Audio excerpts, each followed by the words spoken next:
De costas para a plateia. De Costas para a Plateia é o podcast das boas pessoas. Liderança, finanças, marketing, empreendedorismo, tecnologia. Temas complexos abordados de forma simples e descontraída. O episódio de hoje tem o apoio da Quinta da Minhoteira. Já brindámos hoje? Conhece já o novo site em www.quintadaminhoteira.pt. Apoia-nos também a Tubion, Consulting Marketing Analytics, sabe mais em www.2b-on.com. A Laserprint é também um dos nossos apoios, sabe mais em www.laserprint.pt. A Fábrica Coffee Roasters tem brindado os nossos convidados com o melhor café. Conhece já a marca ou visita as nossas lojas e sabe mais em www.fabricacoffeeroasters.com. A gravação deste vídeo tem o apoio da ABK. Se vês os nossos episódios no YouTube, aproveita e subscreve o nosso canal.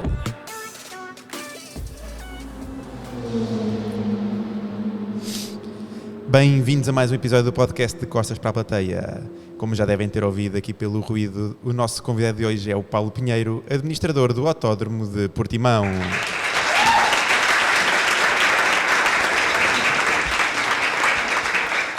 A nossa plateia é sempre forte aqui a bater palmas. Paulo, muito obrigado. Bem-vindo aqui ao nosso podcast. É um gosto estar aqui contigo. Muito obrigado por teres aceito aqui o nosso convite. E eu gostava que começasses por te apresentar aqui aos nossos ouvintes.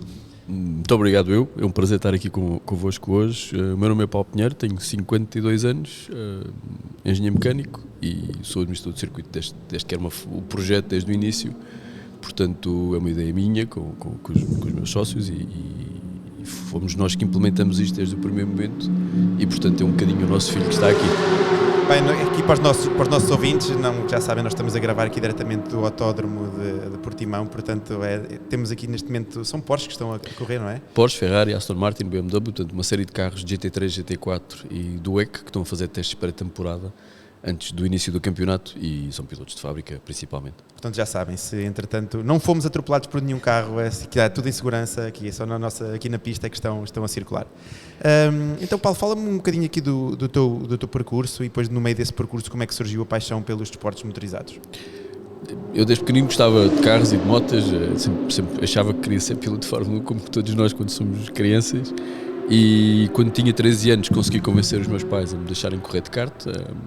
Na altura aqui no Algarve não havia nenhuma pista, não havia ninguém que fizesse karting e os meus pais não tinham muitas posses, portanto foi um processo complicado, mas foi interessante e foi a partir daí que consegui começar a correr, conhecer outros sítios e deixei de correr em 87, foi a minha última corrida de kart, depois passei para as motas, para as superbikes, corri 2 anos de moto e depois também por uma questão dos acidentes, etc, deixei de correr, fui estudar, acabei o curso em 94 e comecei a trabalhar logo na área de engenharia.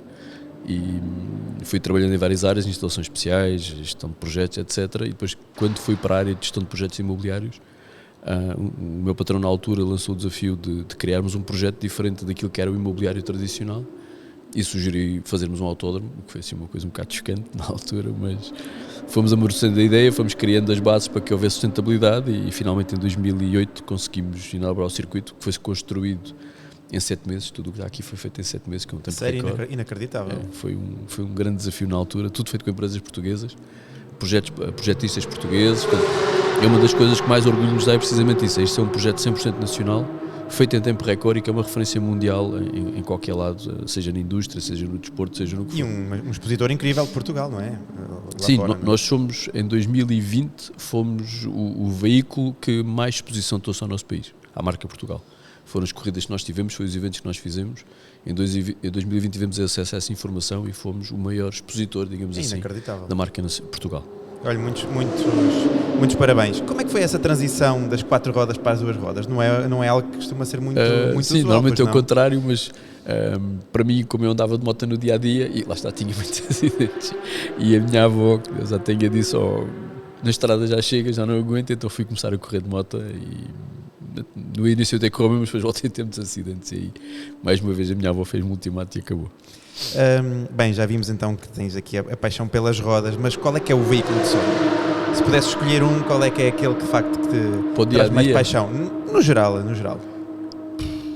Acho que talvez um GT2 RS, o 911 GT2 RS. É de facto a máquina que, dá luta, que te preenche. é aquele carro que já guiei, felizmente já tive a oportunidade de guiar carros desses, de alguns amigos meus, e realmente é um carro impressionante.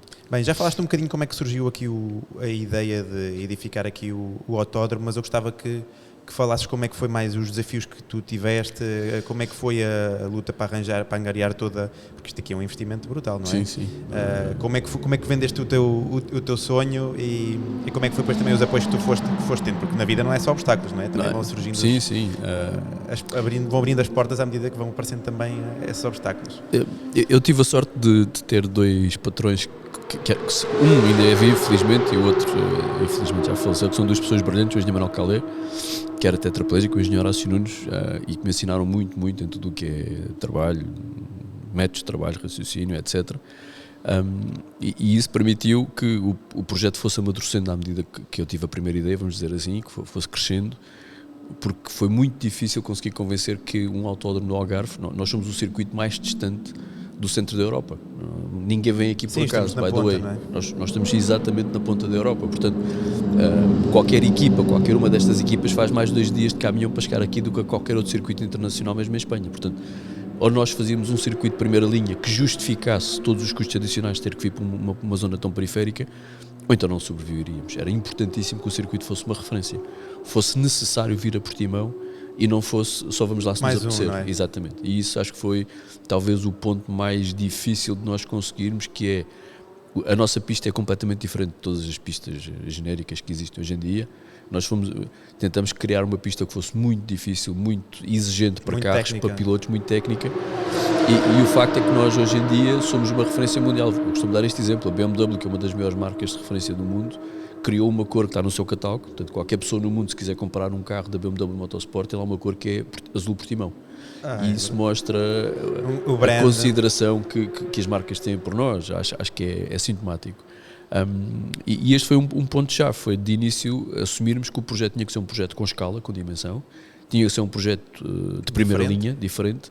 E outra coisa importante foi, eu sou da opinião que quando nós fazemos investimentos estruturantes, temos que os fazer de forma que tenha uma vida útil muito grande. Não faz sentido nós estarmos a construir um circuito e 10 anos depois temos de estar a mudar escapatórias, temos de estar a construir edifícios. Atualizá-lo. Exatamente. Portanto, o investimento desta monta tinha que ser uma coisa que ficasse por dezenas de anos, porque senão seria muito complicado. E nós fizemos um circuito, está implantado numa área de 3 milhões de metros quadrados, é uma área considerável, é um projeto integrado, não é só uma pista de automóveis, nós temos o autódromo, o cartódromo, a pista de off-road, temos o parque tecnológico, temos o complexo turístico e tudo isto funciona como unidade. É como se fosse um hub automobilístico. É fundamental por isso. Por isso é que nós temos uma taxa de ocupação de 355 dias por ano, que é um grande desafio para a nossa equipa, que é uma equipa fantástica, porque significa que nós paramos 3 dias na altura do Natal e paramos 3 dias na altura do Ano, fora disso todos os dias. Não param mais? Não, todos os dias temos atividade de pista, dia após dia após dia após dia. O Paulo tem noção se existe mais alguma pista na Europa com essa ocupação? Tenho a certeza, e porque nós temos uma associação de circuitos, portanto nós falamos bastante sobre os problemas que os circuitos têm e as oportunidades e como é que deve ser o caminho de desenvolvimento deste negócio. E não por diversas ordens de grandeza. A primeira razão é que no norte da Europa o clima não permite que as pistas sejam utilizadas em contínuo, porque tem a neve, tem o mau tempo, etc. Portanto, logo aí é impossível que tenham esse nível de ocupação. No sul da Europa não há nenhuma pista que tenha a atividade comercial que nós temos, portanto, ninguém tem esta complementaridade. Eu costumo dizer que alugar uma pista 15 dias por mês não é difícil, 20 dias por mês já começa a ser difícil, chegar aos 30 dias por mês, aí sim é que é um grande desafio, porque significa que todos os dias do mês, todos os dias, sem exceção, nós não paramos entre um dia e outro.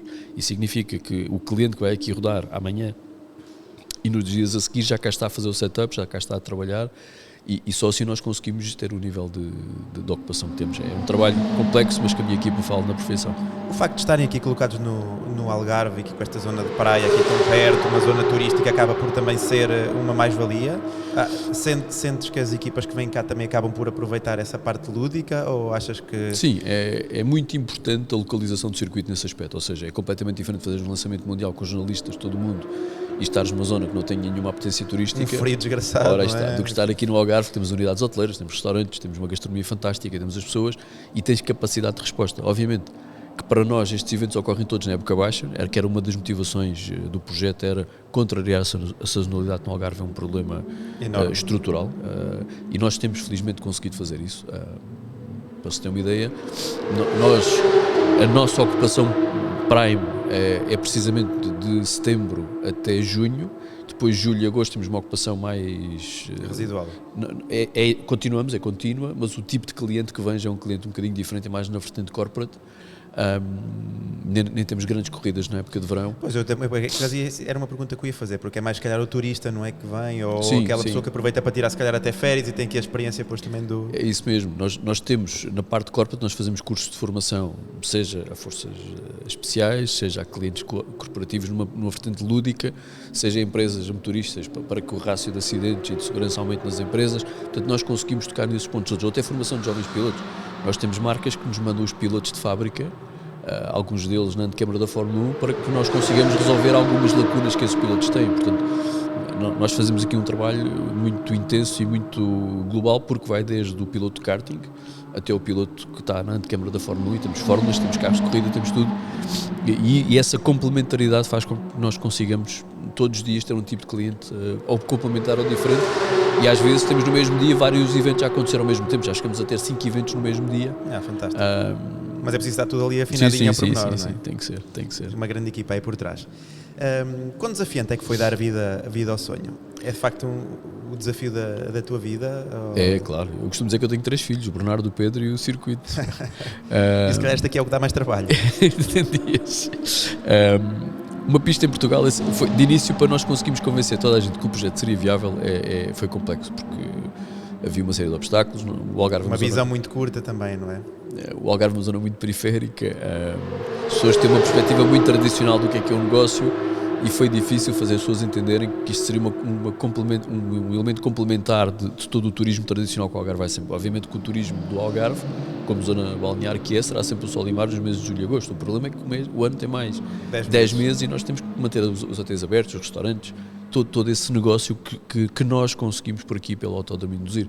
E coincidência ou não, desde que nós abrimos, a sazonalidade no Algarve tem-se vindo a esbater ano após ano. Desde que nós tivemos a Fórmula 1, tem havido um pico de notoriedade do Algarve, do tipo de clientes, a quantidade de americanos a visitar o Algarve aumentou, quase triplicou desde 2020 até hoje, em termos absolutos. E se calhar não é coincidência, porque mesmo em Lisboa e Porto, a quantidade de americanos neste momento que há a investir, e provavelmente pode ter sido... E quer se queira, quer não, a Fórmula 1 é o maior veículo de promoção que existe no mundo, em termos de marca. O MotoGP também. Nós tivemos, em 2 anos, 2 corridas de Fórmula 1, 4 corridas de MotoGP, 1 campeonato do mundo de resistência, 1 LMS, 3 superbikes. Portanto, fomos o circuito que teve mais corridas nessa altura de pandemia, porque Portugal conseguiu estar na linha da frente no combate à pandemia, e acho que aí fizemos um trabalho, todos nós, portugueses, exemplar, e permitiu-nos, nesse problema que foi, obviamente, a pandemia, criar uma oportunidade e conseguirmos sobressair nesse momento e marcar uma posição mais vincada. E temos vindo agora a colher um bocadinho esses frutos, não é? Como é óbvio. E por isso acho que foi importante. Dos desafios principais que tivemos, foi na parte do licenciamento. Nós levámos 7 anos para conseguir licenciar o circuito, foi um desafio muito grande. Foi uma altura também que politicamente houve muitos governos em Portugal, uns a seguir aos outros, nós fomos correndo todos, e quando finalmente tivemos a autorização de construção, tivemos tanto tempo para planear, para projetar, que tínhamos tudo projetado, é muito detalhe, e então foi a fase da construção, que eu tenho muito pouca memória, porque foram 8 meses muito intensos, e graças a todas as pessoas que cá estiveram. Recordo com particular carinho o engenheiro Feiteira, que faleceu ano passado e que foi o diretor de obra aqui da parte principal da pista, o João Paulo Freire, etc. Tudo, uma equipa fenomenal. Acho que isto era mais deles do que meu, e só assim foi possível fazer isto em 7 meses. Mas sozinho é impossível. Não, na vida nada se faz sozinho. Mesmo a própria gestão diária, tudo, sozinho ia ser muito ou há uma equipa, complicado. ou então isso é impossível. Tem que haver quem manda, que eu costumo dizer, isso é fundamental, orienta, não é? Mas uma equipa é fundamental. Quais é que foram os principais obstáculos? Já falaste aqui um bocadinho da parte burocrática, não é? Que essa passagem dentro de governos acaba por ser um obstáculo, sem sombra de dúvidas, que é natural nos nossos desafios. Que principais obstáculos é que encontraste mais? O grande problema que nós tivemos, curiosamente, foi mais no mercado nacional. Ou seja, nós, a partir do momento que anunciámos que iríamos construir a pista, isso foi uma coisa que nós podemos, de forma inequívoca, dizer a partir de 2005 que iria acontecer. Nós começamos a ter contratos logo com marcas internacionais. Eu lembro que nós estávamos em agosto de 2008 a acabar a obra e já estávamos a fazer alguns photoshootings nas partes da pista que já estavam acabadas com uma marca internacional. Incrível. Foi muito interessante. E eu costumo dizer, nós temos a melhor lista de clientes do mundo. Quando nós olhamos para a nossa lista de clientes, Porsche, BMW, Audi, Mercedes, Aston Martin, Bentley, Lamborghini, Ferrari, Toyota, Lexus, todas essas marcas, felizmente, Aprilia, Hondas, Suzuki, Ducatis, etc., são todos os nossos clientes ao nível central. Portanto, é uma lista de clientes de sonho. Dá-nos muito orgulho nisso. Em Portugal, nós juntamos uma grande diferença a partir do momento em que tivemos a Fórmula 1. Portanto, eu costumo dizer que nós podemos dividir a nossa existência no antes da Fórmula 1 e depois da Fórmula 1, porque realmente ao termos a Fórmula 1, a percepção que nós temos é que passamos por uma primeira linha de notoriedade, que até aí éramos conhecidos ao nível das marcas, tínhamos muita notoriedade lá fora, mas cá em Portugal era um bocadinho mais recôndito. O Tuga é cético por natureza, não é? Acaba por só quando já chega ali mesmo ao topo. Sim, é que reconhece. Nós em Portugal passamos de besta a bestial muito rapidamente e vice-versa, mas pronto, sem talvez tenha sido sem sombra de dúvidas. Bem, já falámos aqui um bocadinho do retorno que houve aqui para o Algarve e o retorno a nível nacional. Nós somos... quando se fala, nós temos hoje aqui o Roger Penske, que é dono de todos os campeonatos internacionais dos Estados Unidos, tem praticamente 1 milhão de empregados, é uma das pessoas mais influentes do mundo, é um norte-americano de 83 anos, que é uma pessoa por a qual eu tenho uma admiração gigante e vai ser uma honra para mim hoje poder conhecê-lo pessoalmente finalmente. E Portugal é um dos países mais pequenos da Europa, como nós sabemos, não é? Os Estados Unidos, pouca gente tem noção do que é Portugal. Aliás, confundem sempre com Espanha, não é? Pronto, é uma província de Espanha. Eu não ia dizer isso, mas sim, às vezes nem isso conseguem confundir. Mas é o que é, não é? E estas pessoas todas estão aqui, que são decision makers americanos, pessoas, donos da Indy, donos da Daytona, donos de uma série de coisas, da Penske, da Hertz, disto, aquilo e daquilo outro, conhecem Portugal, têm um bom conhecimento de Portugal graças ao nosso circuito e como ele ou seja, uma das maiores indústrias do mundo é a indústria automóvel e relacionado com tudo isto, e nesta indústria nós somos um dos 3, 5 maiores circuitos do mundo e toda a gente nos conhece. Quando um carro novo é lançado em qualquer marca, vai ser testado aqui. A única coisa que pode ter certeza é que esse carro já passou por aqui. Brutal. Portanto, não há um Isso carro é um orgulho incrível. de topo. E já tivemos alguns carros que tiveram lançamentos adiados porque ao virem aqui para fazerem testes não passaram no crivo do circuito, vamos dizer assim, teve que ser adiado. É o crivo do algodão. É um bocadinho. E isso mostra a importância que o circuito tem neste negócio, nesta área de negócio, que é uma das grandes áreas de negócios do mundo. Basta ver quantos carros são vendidos por ano no mundo inteiro. É um dos motores da economia do mundo. Exatamente. Portanto, é uma das maiores indústrias e nós estamos na linha da frente dessa indústria. Portanto, isto mostra a importância que o circuito tem. E esta nova vida que a nossa sociedade vai ter que decidir qual é o caminho que quer tomar com os novos desafios de locomoção, que tipo de veículos vamos usar, que tipo de motores, se é carros elétricos, híbridos, de combustível, hidrogênio, combustíveis sintéticos, o que for, e se quiser depois podemos falar um bocadinho sobre isso. E vamos, isso. tenho ali. Nós fazemos parte disso. Há 8 anos que o maior grupo mundial de marcas debaixo de uma insígnia, durante o mês de agosto, faz 30 dias de testes com tudo o que são novas tecnologias, carros autónomos, novas formas de locomoção, inteligência artificial, tudo isso aqui no circuito é exclusivo. Há coisas que eu sei que vão acontecer daqui a 4 anos que eu sou das poucas pessoas no mundo que já viu. E isso mostra acho a importância. Porque as pessoas às vezes acham que os circuitos são para corridas. As corridas são importantíssimas para o país, são importantíssimas para a região, porque o que uma corrida faz é mostrar a nossa região, o nosso país, ao mundo inteiro. É fazer com que haja retorno económico na população, porque são os hotéis que se enchem, são os restaurantes, são os bares, são os táxis. E não passa só na Sport TV aqui de Portugal, não passa no mundo inteiro. Estamos a falar do alcance de centenas de milhões de espectadores. Não estamos é dos desportos que mais seguimento tem em termos mundiais de mídia. Portanto, o grande beneficiário das corridas é uma externalidade da nossa economia, não somos nós circuito, antes pelo contrário. Agora, para nós é importante termos as corridas por isso, porque nos dá visibilidade, mas também porque faz que depois todas as equipas que participam nesses campeonatos tenham necessidade de vir aqui treinar, e isto faz com que haja... É uma bola de neve. Exatamente, com que haja esta economia circular, vamos dizer assim, nesse aspecto. Agora, o grande beneficiário das corridas é o país, é a região, é a nossa marca. Porque corridas, se você fizer 20 corridas por ano, e já é muita corrida por ano, muita corrida, são 60 dias. O ano tem 360 dias, portanto é fácil perceber que não são as corridas que nos dão, como eu costumo dizer, o pão com manteiga, não é? Portanto, é importante, é tudo o resto. Mas é a parte visível, é aquilo que as pessoas veem. O dia-a-dia não são as corridas. É aquela parte, naquela imagem que costuma aparecer do iceberg, lá naquela pontinha acima da água. Porque aquilo corridas. que está por baixo é que é o grosso. Isso é que é a parte mais importante do nosso negócio. Os pilotos dizem que esta é uma das pistas mais desafiantes, se não a mais desafiante do circuito. Isso para vocês também é motivo de orgulho? Claro, foi algo que nós desde o início identificamos que tinha que ser assim. Para mim uma pista não pode ser uma coisa que nós fazemos 3 voltas e já está. Já percebemos como é que tudo funciona, já sabemos tudo. Não. A pista tem que ser uma coisa que nos dá um friozinho na barriga cada vez que nós vamos pôr um carro lá para dentro. E isso só se consegue quando a pista tem curvas cegas, tem subidas e descidas, tem curvas de apoio muito rápidas, travagens muito fortes, tudo isso. Nós temos aqui uma zona da pista, como daqui a bocado vai ver, que vai numa reta a subir e não sabe para que lado é que é a pista a seguir. E vamos a 250 a hora, portanto. E esta dificuldade, este desafio constante que a pista era aquilo que eu dizia. Nós tínhamos que fazer uma pista assim, porque senão íamos ser mais uma. E desta forma somos uma pista inesquecível. Única. Eu lembro-me que a primeira vez que um piloto de Fórmula andou aqui, eu fui fazer a volta com ele para explicar a pista e dizer, olha, aqui tens de ter atenção, aqui apontas ali e tal. E ele levou 7 voltas para saber para que lado é que eram as curvas todas. Portanto, normalmente um piloto faz 2, 3 voltas no piloto de Fórmula 1 e acabou, já está. Não, ainda hoje temos pilotos, ex-pilotos de Fórmula 1, etc., que dizem, estamos sempre a descobrir coisas novas cada vez que vimos aqui, e isso é muito, muito importante. E já serviu, aqui a pista já serviu de inspiração para outras pistas?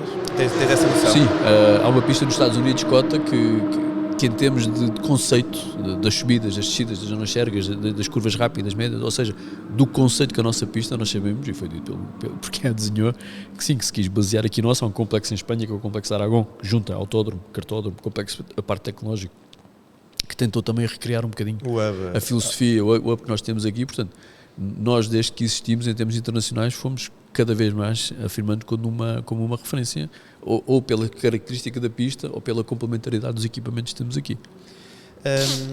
E para, por exemplo, ao Miguel Oliveira e para outros pilotos, correr em casa é uma motivação extra? Também ajuda a que surjam outros pilotos?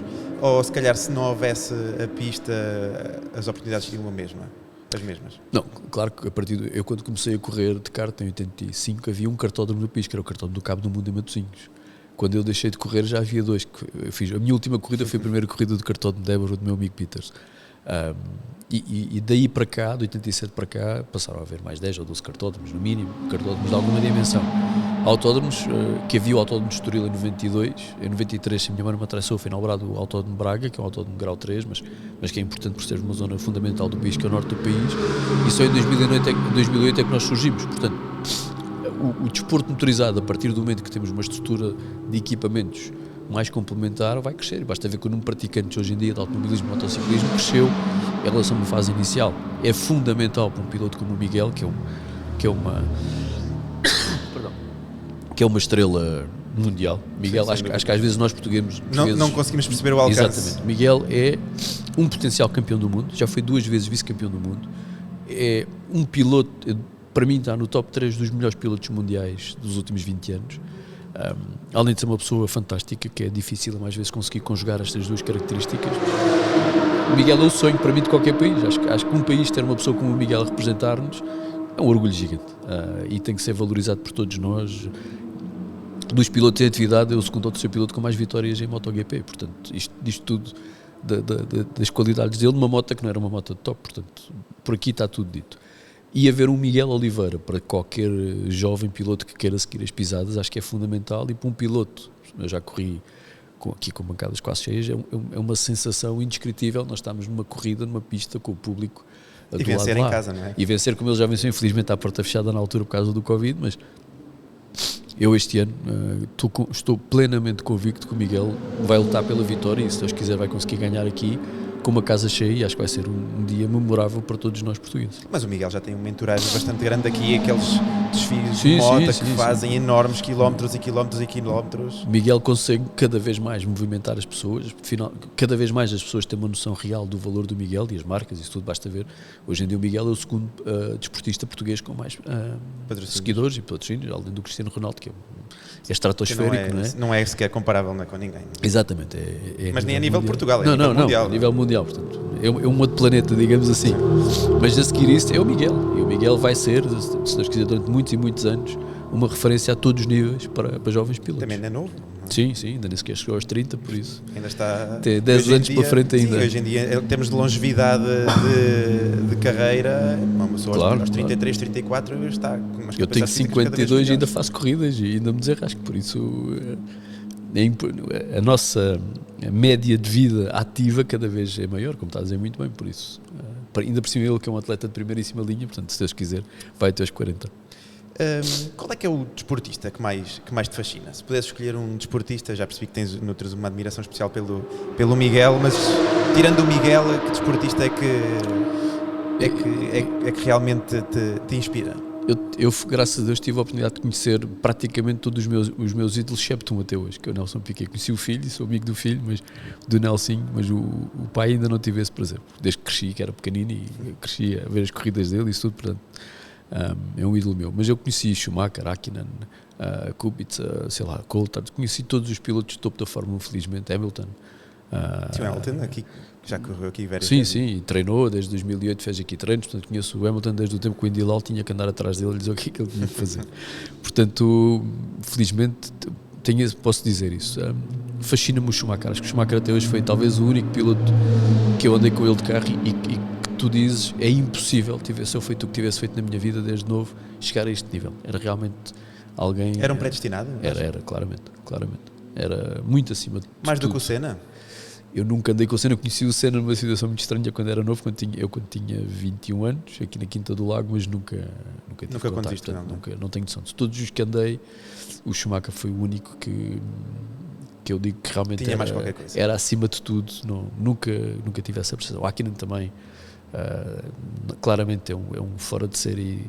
Todos os pilotos de Fórmula 1 são fora de série, ponto final, parágrafo. E para rivalizar com ele tinha que ser alguém Exatamente. que de facto... Depois há ali um grupo adicional que eu poria: Schumacher, Hakkinen, Hamilton, Verstappen obviamente também, embora o Verstappen não seja um piloto super rápido, é de uma agressividade e de uma combatividade que ninguém pode chegar ao pace que é, portanto é aí que ele faz a grande diferença.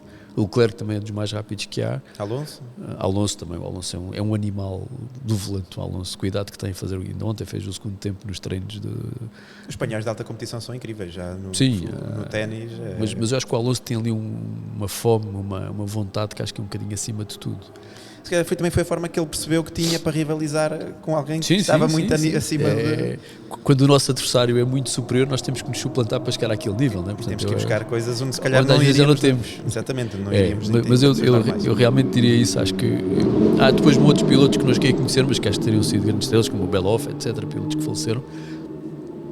Mas para mim eu poria Piquet, Senna, Schumacher, Hamilton, Alonso, Leclerc, Verstappen, no nível de rapidez muito acima. Depois há aqueles que a fome e que a vontade de fazer a diferença, como o Schumacher e o Hamilton, é um bocadinho acima de tudo o resto. Porque ganhar 7 vezes tem que haver ali uma... Não é só sorte, não é? Não, sorte dá-me trabalho. Muito, também costumo dizer isso. Vamos entrar agora então naquele capítulozinho aqui que estávamos há bocado, que estavas aqui quase a dar spoiler, que é comparar aqui os veículos elétricos com os veículos de combustão. Achas que o futuro é elétrico? Achas que vai afetar a competição? Qual é que é a tua visão? E até tendo essa visão privilegiada daquilo que vão testando por aqui, o que é que nos podes aqui adiantar? Então eu vou ser muito suave na forma como vou falar agora. Porque isto hoje em Portugal há o politicamente correto.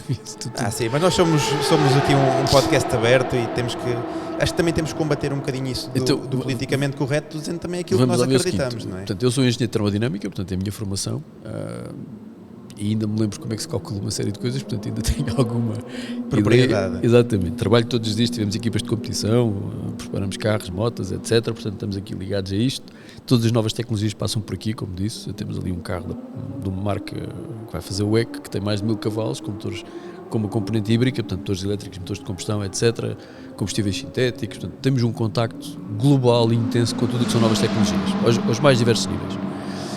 Há um conceito que acho que era importante, qualquer pessoa que fale entre o que é bom para a sociedade e para o planeta, que tem, para poder falar tem que saber, que se chama densidade energética, que é a base de tudo isto. Densidade energética é simplesmente dizer que 1 metro cúbico de baterias tem uma certa quantidade de energia e 1 metro cúbico de gasolina tem uma certa quantidade de energia. E a densidade energética de qualquer veículo elétrico é imensamente inferior a qualquer veículo de combustão. Ponto final, parágrafo. E isto é indiscutível. Os veículos elétricos, como se calhar a maior parte das pessoas não sabe, a quantidade de energia que é necessária para mover um veículo em movimento varia com o quadrado da velocidade, portanto é uma curva exponencial. E a partir dos 130, 140, 150, a quantidade de energia necessária para fazer um veículo continuar a andar é exponencial. A 10 km h ou 20 km h, portanto é muitíssimo maior. O que significa que a quantidade de energia que se gasta para fazer uma viagem a uma velocidade média de 150 a 160 ou para fazer 80 km h não é o dobro, é 4 ou 5 ou 6 vezes maior. Portanto é tão simples como isto. veículos elétricos têm um perfil de utilização citadino. Com exceção dos topo, Tesla. Não. O próprio Sem Tesla exceção também? nenhuma, é tudo igual. A engenharia é engenharia. Isso não muda se o veículo é topo ou não. A quantidade de energia necessária é mesmo, isso é uma forma matemática. Portanto, tudo o que não seja uma utilização citadina, autocarros, veículos pesados, o nosso veículo para nós irmos de casa para o trabalho, percursos 20, 30, 40 km, tudo o que não seja este perfil, um veículo elétrico não faz qualquer sentido. É um disparate. Temos de engenharia, é um disparate. Ponto final, parágrafo. E quando nós olhamos para a componente ambiental de um veículo, nós temos que pensar desde o momento em que se começa a fazer a extração dos materiais com que ele vai ser construído, ao processo de construção, ao processo de desmantelamento desse veículo e o que é que se faz depois às coisas que não são recicláveis nesse carro. Portanto, temos que olhar para o ciclo completo. E olhando para este ciclo completo, um veículo elétrico, neste momento, é muitíssimo mais poluidor, mesmo considerando uma vida útil de 100 mil km para o carro, com a utilização que o carro a gasolina tem e com essa produção de CO2. Portanto, é muitíssimo mais poluente do que um carro da geração atual a gasolina. Portanto, isto é incomparável. E provavelmente também porque a tecnologia de um ainda está muito no início, a tecnologia não, o motor elétrico não vai... O rendimento do motor elétrico, o rendimento das baterias... O motor elétrico está praticamente no limite, não haverá grandes possibilidades de subir 30% do rendimento do motor elétrico, é aquilo, 10%, 12%. Sim, o que poderá melhorar são as baterias, não é? E mas a as capacidade baterias, das baterias também, atenção, há muita experiência acumulada na produção de baterias elétricas no mundo. Sim, não é? e nós cá em Portugal desde os egípcios. temos um hub enorme. Exatamente. Portanto, agora, o que eu estou a dizer é, há lugar, claro que há, e há um tipo de utilização que só faz sentido de carros elétricos. Ou veículos elétricos, estou a dizer, veículos elétricos. Mas há outro que não faz sentido de veículos elétricos. O que nós temos que seguir agora são os novos combustíveis sintéticos para diminuir as emissões dos carros com motores de combustão, a pilha de combustão. Perdão. Não há problema. O hidrogénio, que também é uma fonte de energia fundamental como meio de locomoção para o futuro, seja na pilha de combustível, seja veículos de combustão, conforme aquilo que for mais adequado a cada caso. Agora tem que resolver o problema do abastecimento do hidrogénio, temos que resolver o problema do processo de transporte do hidrogênio, tudo isso que é um desafio. Mas eu julgo que o futuro, de uma maneira direta Vai ser ou indireta, equilíbrio. tem que ser o hidrogênio como uma fonte maioritária, combustíveis sintéticos, combustíveis. Agora, é uma panóplia de opções, não é um caminho, Só. não é o carro elétrico. Como tudo na vida, não é? Exatamente. Por norma não costuma haver só um Agora, caminho. esta ditadura que há do carro elétrico, o elétrico é que é bom, as pessoas têm que ser um bocadinho mais Pensarem. informadas, pensarem para tomar decisões, porque não é uma resposta direta, não é carro elétrico é o melhor ou carro elétrico é o pior, nada disso. Para certa se pôr na utilização, balança, não é? exatamente, e para outras haverá outros. Agora, os carros elétricos representam uma porcentagem baixíssima dos veículos em movimento no mundo. As cidades não estão preparadas em termos de infraestrutura elétrica para ter Sim, carros. não estão, sim. Nem nunca Perto vão de estar, longe. porque a quantidade de infraestrutura que seria necessária é quase impossível para todos os carros do mundo passarem elétricos. Isso é impossível. Portanto, aquilo que faz sentido é um sistema composto, com lógica, com um princípio base para que se tomem as decisões, sendo que os combustíveis sintéticos não poluentes serão uma parte fundamental para isto, porque o motor térmico é aquilo que está mais disponível no mundo, é aquilo que nós temos de fazer uma alteração, porque depois ainda há aqui um outro problema, que a indústria automóvel, pelo peso que tem na nossa economia a nível mundial, e nomeadamente no pós-venda, qualquer um de nós tem essa noção, um carro elétrico deixa de ter a pós-venda em grande parte da sua vida. Portanto, significa que na nossa economia, na parte social, haveria um impacto gigante negativo que seria muito difícil de compensar. Portanto, temos que olhar para tudo de uma maneira integrada, de uma forma inteligente, reunindo o máximo de informação fidedigna e isenta, e depois com a informação tomar as decisões corretas. Não são decisões cegas, unilaterais, de forma isolada, que isso aqui é um erro. Agora, temos de ser um bocadinho mais inteligentes do que isso.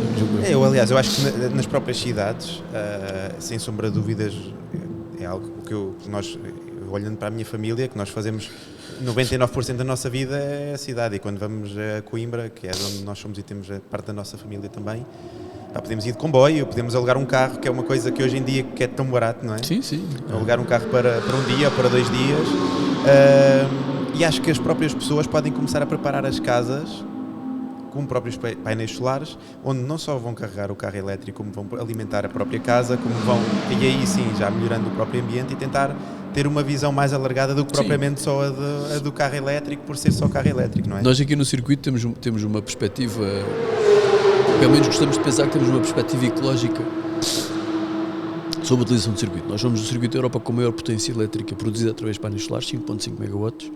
Todos os equipamentos têm, além de uma central, tem depois uma central geral que nós temos para todo o empreendimento, tem uma central dedicada para cada lote, o autódromo, o cartódromo, os apartamentos, o hotel, etc. Cada um tem o seu. fazemos utilização das águas da chuva para rega, ou seja, nós temos uma maneira integrada de olhar para o projeto. Não porque eu não sou, como é óbvio, acho que isto é fácil de perceber, o típico ecologista, fundamentalista, verde, nada disso. Agora, acho é que temos que aprender com as coisas boas que todos esses conceitos existem. E já existe tanta tecnologia hoje em dia, não é? Claro, portanto temos que olhar, eu tenho filhos, quero deixar um planeta melhor para eles do que aquilo que encontrei, agora temos que o fazer de forma inteligente, mas não é só, depois isto é uma coisa que eu acho sem completamente... radicalismos. Mas uma coisa chocante para mim é que hoje em dia só se olha para a indústria automóvel. Todas as outras indústrias, não há uma única medida que se veja no sentido de diminuir a poluição emitida por cada uma dessas indústrias. E isso é um perfeito disparate. Mas isso também acaba por mostrar bem a dimensão da indústria automóvel, não é? Mas temos tanta indústria, a indústria dos cruzeiros, a indústria da aviação, a indústria da produção, seja ela qual for as fábricas, isto, aquilo, aquilo outro. Devia de haver uma política integrada, como a Europa, se calhar, diria eu, para que fosse obrigatório um certo nível de produção de energia através de formas... De energia de fontes renováveis. Exatamente, painéis solares, o que for, cada região terá a sua lógica mais adequada. Para que não seja só uma indústria a ter que pagar as coisas, que neste caso é a indústria automóvel. Portanto, tem que haver um equilíbrio em toda a indústria, obviamente que umas têm mais capacidade de se renovar rapidamente, outras têm menos. Lá está, mais uma vez, temos que ser inteligentes na forma como aplicaríamos esses processos, esses princípios, mas é fundamental que assim seja. Portanto, estamos só a trabalhar numa área localizada do nosso planeta, que é a indústria automóvel, claro. E o resto fica tudo na mesma. Mas achas que esse equilíbrio também afetará a competição? Achas que a competição também partirá para carros elétricos? Não, completamente fora de hipótese. Achas? Sim, impossível. E quando acabar o combustível? Não acaba, temos combustível sintético. Hoje em dia, 90%... Essa é uma pergunta provocatória. Eu sei, 90% dos veículos de competição já andam com combustíveis sintéticos não poluidores. Portanto, daqui a 2 anos, todos os campeonatos do mundo poluem zero. Porque o tipo de combustível utilizado é um combustível que não é feito à base de hidrocarbonetos, portanto com emissões zero. E a fórmula é, não é? Porquê é que achas então que acabou por surgir e como é que achas que no futuro vai desaparecer? A fórmula é uma fórmula importante porque há uma fatia do mercado que necessita daquele desenvolvimento tecnológico, são corridas espetaculares, temos um campeão do mundo. Isso também bate com aquilo que estavas a dizer, que é aquela montra, não é? Para lá o próprio está, mundo. Exatamente, para aquele tipo de negócio aquilo é a montra. E correm as cidades, portanto, tem um papel importante, lá está, é um papel complementar. Nós não podemos confundir uma coisa que é importante com uma coisa que vai substituir as outras, não é? É importante a Fórmula E, para nós portugueses ainda mais, temos o Félix da Costa que é campeão e é um dos pináculos daquela série, é um dos exemplos, tal como o Miguel é nas motas, o Félix da Costa e o Albuquerque são nos carros. E lá está, a Fórmula E começou com um grande fôlego e cresceu e nos últimos 3 anos tem vindo a crescer, porque é uma situação normal, as pessoas começaram a perceber que os carros elétricos não são a única via para o futuro, então começou a haver uma estabilização e um posicionamento adequado, que é um posicionamento importante, não é um posicionamento não importante, é importante a Fórmula E, mas a verdadeira competição, a Fórmula 1, o ECO, o MotoGP, tudo isso vai ser sempre motores de combustão. Como é que tu vês o futuro do desporto automóvel em Portugal e no mundo? Achas que em termos de Portugal que tem muito ainda para evoluir, ou achas que neste momento a forma como está dividida Braga, Estoril, Portimão, que já dá bases para que o futuro seja risonho, ou achas que ainda há muito a fazer? Está muito melhor do que estava, portanto temos vindo a evoluir positivamente, quer na área do motociclismo, quer na área do automobilismo. Os próprios pilotos que vão aparecer também ajudam bastante a desenvolver, não é? São referências para todos aqueles que estão a surgir. Temos por exemplo, nos karts, eu recordo que nos últimos 3 anos tem havido uma subida muito, muito sustentada de um praticante e do nível dos praticantes. E isso faz com que comece agora a saltarem dos karts para as outras fórmulas estes jovens pilotos de automóveis, estão aí para os LMP4, para os LMP3, para os Fórmula 4, etc. Acho que nos últimos anos nunca tivemos tantos pilotos portugueses a correr lá fora. Portanto, isso significa que o trabalho está a ser bem feito. Obviamente temos sempre que fazer mais, temos sempre que querer mais, nunca podemos estar satisfeitos com o que temos. Nas motas também tem havido um crescimento, aí é um pouco mais difícil porque o Braga perdeu a homologação, portanto tem havido mais uma concentração no sul do país, Estoril e Portimão ao nível dos pilotos. E houve ali uma geração de pilotos de primeira linha, como o Ivo Lopes, o Miguel Oliveira, etc., que existiu e que ainda existe, como é, graças a Deus, mas que se internacionalizarem, e agora estamos à espera que surja esta segunda vaga, nova vaga, não é? Que deve demorar 3 ou 4 anos ainda para surgir. Eu aí queria salientar o trabalho do Miguel Oliveira e do pai e da Federação no sentido de captar jovens pilotos. O que se calhar falta em Portugal, que facilitaria muitíssimo mais esta progressão e este surgimento de novos valores, são os patrocinadores. É muito difícil para pilotos iniciados conseguirem patrocinadores para crescer as suas carreiras. Antigamente, no tempo do Pedro Lamy, do Pedro Conceiro e dessa geração de pilotos, havia empresas que apostavam fortemente. Na altura, a TMN, a Vodafone, a Galp, todas essas marcas eram patrocinadores estruturais, fortes, exatamente, e permitia que os pilotos, se tivessem valor, fossem podendo correr lá fora e crescer, e foi assim que o Pedro chegou à Fórmula 1 em 93, em setembro, fez a sua primeira corrida em Monza, e que o Tiago também, anos mais tarde, conseguiu fazer a mesma coisa. Tem que haver os patrocínios. Neste momento, os patrocinadores de cada vez mais estão virados para coisas mais imediatas. Imediatas, claro. Porque patrocinar um jovem piloto é uma coisa de médio e longo prazo. Portanto, aí se calhar o grande desafio para o nosso país seria criar uma estrutura, seja através da federação, ou de empresas, ou um misto, para que houvesse quase uma escola que, com mérito, os pilotos pudessem chegar lá e ter 2-3 anos para fazer o seu caminho, para ver se conseguimos chegar ao mais alto nível ou não. Agora, se queremos ter alguém a esse nível, temos que fazer esse trabalho de base. Nós estamos quase aqui a chegar ao final. Nós temos aqui um momento aqui na nossa temporada, que é o momento fora da box, que é basicamente um momento em que tenhas superado uma situação completamente fora da box. Tiveste assim alguma situação engraçada que tenha aparecido ou que te lembres que queiras partilhar aqui com os nossos ouvintes? Nós já tivemos aqui muitas situações engraçadas, desde pessoas a vomitar nos carros. Isso há de ser o pão nosso cada dia, não é? Sim, um bocadinho. Tivemos aqui um caso particular com um cliente de um país de leste, que era uma pessoa muito importante naquele país, e que veio para aqui com seguranças daqueles que a gente só vê nos filmes, armados até ao pescoço, e foi assim uma situação muito complicada, que tinha uma curiosidade, que era ninguém podia falar com o senhor diretamente, tínhamos que falar com o secretário, por sua vez falava com outro, por sua vez explicava a conversa. Exatamente, tudo aquilo tinha 5 pessoas até chegar a ele. A mensagem nunca chegava igual, provavelmente. Não, e foi tivemos aqui muitos momentos de stress nesse dia, não foi assim um dia normal. Eu não sei, estamos aqui agora a chegar ao fim, não sei, Paulo, se queres acrescentar aqui mais alguma coisa, se queres deixar alguma mensagem final aqui aos nossos ouvintes. Para nós, este ano, queríamos muito que a corrida de MotoGP fosse uma festa de motociclismo, fosse uma festa de Miguel Oliveira. Tem exigido muito da nossa equipa a preparação desta corrida. É a maior corrida que vai haver em Portugal este ano, é o início da temporada, é a primeira vez que o campeonato começa na Europa em 18 anos. É uma nova fase de MotoGP também, com corridas de sprint ao sábado, que até agora nunca existiu, portanto é tudo novo. Vamos ter uma surpresa também para quem gosta de carros nesse fim de semana. Qual é que é o fim de semana? 26 de março. Ok. Então este episódio há de sair uns dias antes.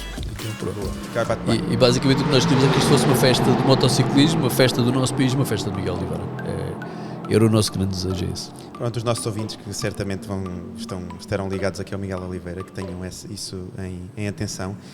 A mim cabe-me para aqui aos nossos ouvintes agradecer aqui a continuidade de estarem sempre aqui do nosso lado e ouvindo aqui os nossos episódios, partilharem o feedback, é sempre muito importante. Se nos seguem através do Spotify, já sabem, deixem uma notinha de 5 estrelas lá no nosso canal, é sempre muito importante para nós e acaba por ajudar também aqui a publicitar o projeto. Paulo, muito obrigado por nos ter recebido aqui como se fosse aqui em nossa casa. É um episódio sem sombra de dúvidas muito diferente, aqui com os carros aqui a passar. Os nossos fãs de automobilismo e de esportes motorizados certamente vão delirar aqui com esta ambiência. Parece que estamos mesmo aqui no meio da pista e estamos, efetivamente, não é? O João vai estar daqui a bocado. Daqui para estar. Vou também filmar, espero não deixar mal aqui, não vomitar nenhum carro. Vamos ver, depois vou também partilhar aqui algumas imagens depois no nosso Instagram. Paulo, muito obrigado mais uma vez. Foi um prazer. Foi incrível, vamos aqui já há quase 45 minutos e vou aqui a conversa. Muito obrigado e que aos nossos ouvintes foi mais um episódio de Costas para a Plateia.